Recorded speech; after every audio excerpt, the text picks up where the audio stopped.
The importance of the Oxford comma. Now, you see, the Oxford comma poses as a tool to separate items in a list. It's used so that there's no possible way to get confused in a sentence. Now here's an example. I eat burger, fries, and pizza. You can teleport everything in the sentence. People argue that it's unnecessary, wastes time, etc. But I disagree. Take a look at this sentence. I love pizza, mac and cheese. Now you would think that that's just two things in that sentence. But what if my friend's name is Mac?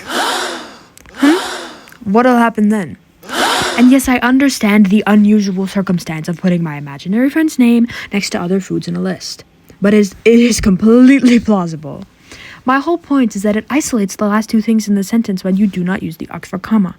This morning, I had toast, banana, and strawberries. Or I guess it would sound more like I had toast, banana, and strawberries. But that could mean anything. It makes it look like I ate the toast and then a while later ate banana and strawberries, which is completely possible. And yes, it could be fixed with a simple reference to the silly little thing we like to call context, but I call baloney. The Oxford comma serves to be able to give the person context as they read. If I say, this morning I had toast, banana, and strawberries, that way everything's equal, and now you'll have to ask me for context anyway, like God intended, instead of making it more complicated and throwing your thoughts for an unnecessary roller coaster by grouping 2 out of 3 items that don't make sense together.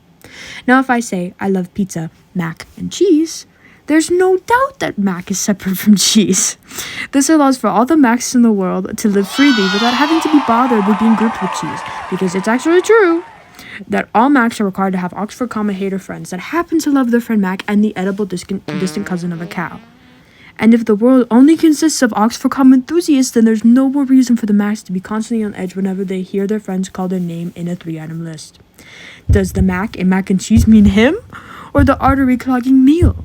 This is a very important distinction that has been lost in our world as a cause of the lazy people who hate adding one extra line in a sentence.